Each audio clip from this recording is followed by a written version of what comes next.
Wolfpack staff, it's Friday. As a side note, we'll announce this again, but the football game that was scheduled for tonight at 7 p.m. Kodiak couldn't get up here, so it's pushed to tomorrow at 2, but there will be still flag football, 5 p.m. senior night in the middle of the game.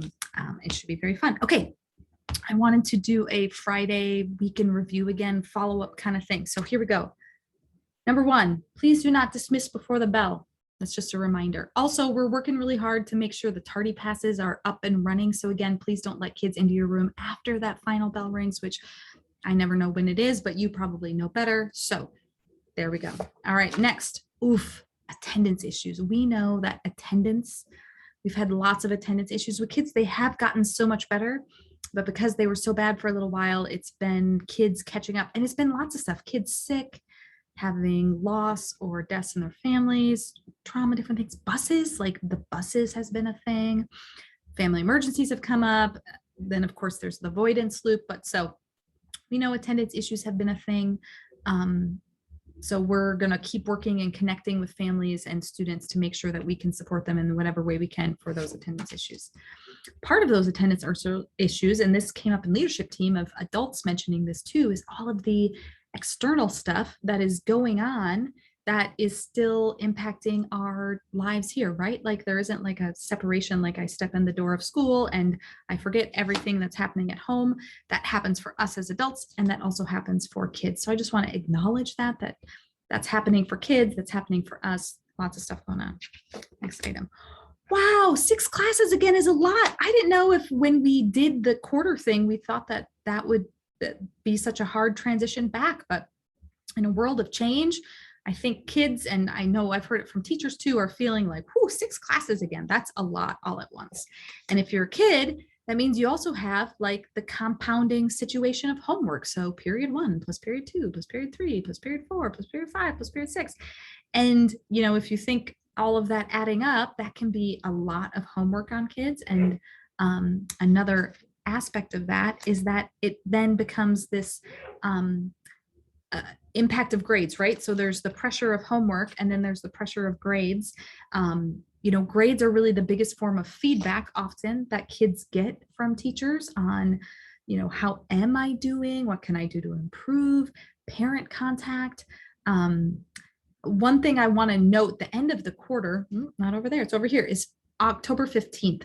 So mid-quarters were a little different. They didn't actually send out deficiencies. They just sent a reminder to everybody to check grades because of all the absences. But if you haven't made parent contact with kids who are in danger of failing or are failing your class, the time before to do that is that October 15th point for the end of the quarter. So I'm going to come back to feedback because we know grades are such a big feedback loop for kids, and feedback loops are important. So next item, this is what I want to say.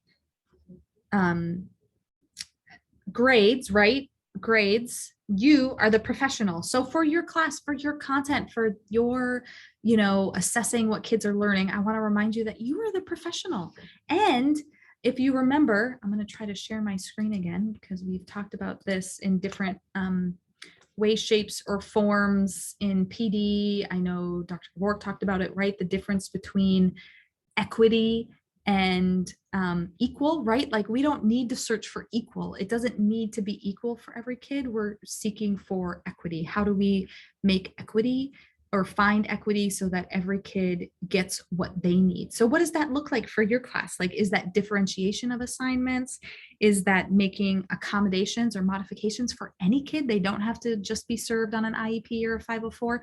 Any kid you can absolutely do accommodations and modifications for. You can excuse things. You are the professional who gets to decide for each kid what is it that they need in order to be successful, and then how can you meet those kids' needs where they're at in your class. So, okay, back to mine. I just wanted to send a reminder for that we know that kids need different things at different times. Oh, another thing we've also seen is that students are a little rusty at advocating for themselves. especially with our freshmen and sophomores, but I feel like a little bit across the board, they're kind of like trying to remember how do they go about doing that. I'm going to talk a little bit later about, maybe, or next actually, maybe giving them an anonymous chance for feedback, right? So students are rusty at advocating. Of asking for what they need maybe. So how do you, and if we think again about our bigger goal of building stronger relationships, and trust is such an important part in a relationship. So how might you maybe do a couple little things to build that relationship, build trust? I sent out an example survey before. I'm going to send it out again. I mentioned before that kids were missing those SEL check-in surveys, SEL check-ins, right? That you were doing SEL in your classes, and kids liked that during COVID, and they're kind of missing that. So how do we pay attention to that SEL again? Now I want to talk about the feedback loop again. I know I have talked about this, I know probably multiple times if you've been here as long as I've been here, about how important formative assessment is. That of all the types of assessment, research shows that formative assessment that gives feedback for your instruction, right, is so important. But feedback, direct, targeted, specific feedback, is also one of the biggest indicators for success, or biggest impact makers on a student's grade. But for us, I would say that same feedback loop is also so important. I need to know what I can do to improve, to make everything more accessible for people. I mean, we are always constantly trying to improve. And I always, or not always, but I have recently started referring to myself as a recovering perfectionist. Like, I've had to kind of let that part of my brain go, that doesn't have to be perfect. Nothing, as my daughter Lilia says, nothing is ever perfect, because I've tried to tell her that a lot. But how do we have that growth mindset for ourselves? Okay. So me first, I'm going to go first in my feedback loop. Okay. If you've been here for a long time, I used to send out weekend previews at like 10 p.m. because that was when my brain was finally gone through everything to do it. Ugh. And then I remember hearing in a conference, like, I try to send mine out by 2 p.m. because, right, the weekend preview is the one big email I want to make sure everybody reads, because I try to pack as much information into that. Okay. So I haven't been very good this year about sending out the weekend preview in a timely manner. So I know how important that is for you guys. I want you to have it in a timely manner for how to be able to do it. So that is going to be, I've heard it from a few people like, oh, Sarah, when you send it out so late, I don't get it till Monday. And then I can't read it during the week. Like, oh, yes. Okay. So my goal is now going to be a recommitment to doing the weekend preview in a timely manner, maybe even Friday if I get it done. We'll see what happens. Okay.